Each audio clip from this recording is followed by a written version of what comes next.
I am now joined by Trevor Smith. Trevor is coming off of his first UFC victory over Brian Houston at UFC Fight Night 35. Trevor, thank you very much for joining me. Yeah, thanks for having me, Ray. Congratulations on picking up your first UFC victory. Thank you. I appreciate it. It's good to have a little job security. Yeah, absolutely. I mean, you were coming off of a loss, but it was one of those losses where you gain a lot from because of the nature of the fight. But was it nice to get in there and get a win? Yeah, it was definitely good to get back in the win column. I mean, at the end of the day, even though you have a fight of the night, everybody still looks at your win-loss record. So, I won the bonus for fight of the night, but I still lost a split decision. So, when they look at how many wins or losses do you have in the UFC, they always look at that column. So, if I would have been 0-2, there's a good chance I would have got cut. Now it was quite a close fight between you and Brian, and of course it was obviously a split decision. Going into the going in, when the fight had finished, going into the decision, how confident were you that it was going to go your way? I was pretty confident it was going to go my way. I mean, the first round I won really decisively. I felt the second round probably could have gone either way, and then I felt the third I was, a little bit more aggressive, a lot more active, landed a lot more strikes. So I was pretty confident it was going to go my way. And how did you feel after the fight? With it being a 3 round fight, was there any? Did you pick up any injuries? And when would you like to get in and compete again? Yeah, no, I mean, no real injuries. The only thing that got me is I got split in that second round, which kind of changed the pace of the fight. One of those like phantom hooks or something just caught me right and split me wide open. So I had to get like 5 stitches from that. But other than that, I didn't sustain any kind of injuries in the fight. Usually it's a broken hand or something silly.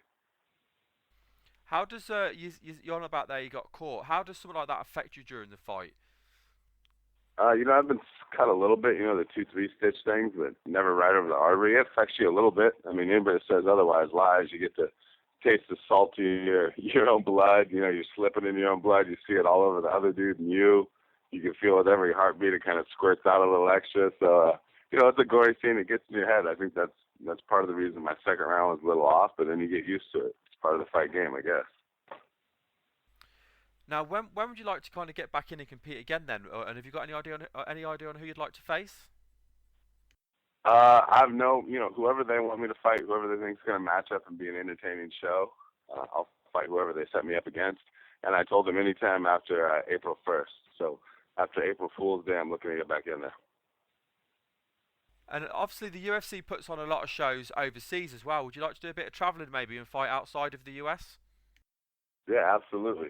That's anytime I get to travel and meet new people, meet new fans, other countries, I think that's my favorite. Have you got any? Because I mean, the UFC is obviously global now, and it's visiting so many different countries in the year. Have you got any particular countries you'd like to fight in? Dude, I'm gonna have to go to the UK now after talking to you, eh? Yeah, we'll get some good cards in the UK. I'm sure would all the fans would love to come and see you stand and bang with someone. Yeah, absolutely.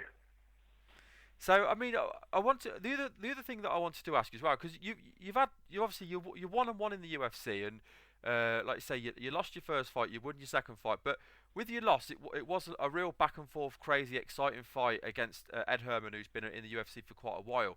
So which do you prefer? Do you prefer the loss and the fight of the night bonus, or do you prefer the win but not as recognition with the but not as much recognition with the bonuses? Yeah. As far as the career, I mean, it's always better just to get the win. As far as the satisfaction after the fight, man, I was much more satisfied after the Ed Herman fight and the performance we put on, even though I lost a split decision, than I was with the win over Brian Houston. I felt like I maybe didn't perform as well as I would have liked to, and even though I got the win, I didn't have nearly as much fun as I did with the loss against Herman. So from a personal standpoint, I prefer the Herman fight a ton more. From a career standpoint, I like the Brian Houston fight because I got the win. Another little thing that I've just picked up on here as well is, I mean, if we judge you, if the mainstream judges you on your two UFC fights, you're going to be judged as somebody who likes to stand and strike and stand and bang, take a punch, give a punch. Yet if you look at your record of your 11 wins, you've got 9 submissions. So how would you best describe your style of fighting? Shoot, it's evolved, man. My style of fighting has absolutely evolved. I first started this stuff, I was a straight wrestler. We knew how to take people down. Then I learned jiu-jitsu, so my next 9 wins were from choking people out.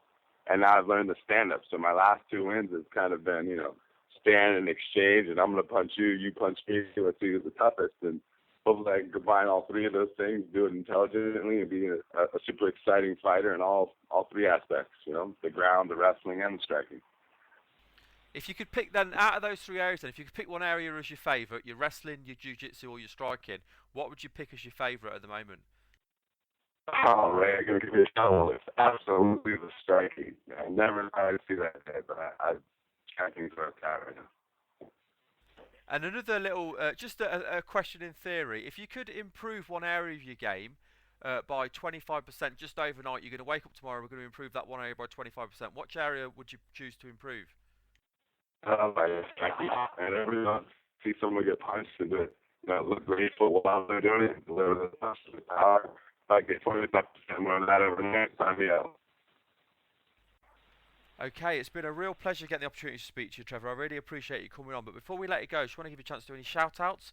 Want to shout out any friends, family, sponsors, and also let the listeners know about your Facebook and Twitter? Biggest shout-out goes to my coach, Eric Dahlberg, over at Ring Demon. He's been there since I started doing this. I met him after my first pro fight, so he's been there for, the whole evolution of the local shows to the Strike Force all the way up to UFC. So big shout-out to Eric Dahlberg over at Ring Demon. And then same thing with my agent, Big Will Hammond. He's an awesome agent, always looking out for the best for his fighters and the people working underneath him. It's a good dude. So those are my 2 main shout-outs, Eric Dahlberg and Will Hammond. And how can the fans contact you on Facebook and Twitter? Twitter is Trevor Smith MMA. Find me on Twitter. That's the easiest way to do it. Or you can just look me up, Trevor Smith MMA, on Facebook as well. But Trevor Smith MMA at gmail.com is the easiest way to get a hold of me. Well, thank you very much for your time. I look forward to seeing you compete in the octagon again in the near future. Yeah, absolutely, Ray. Thanks for the time.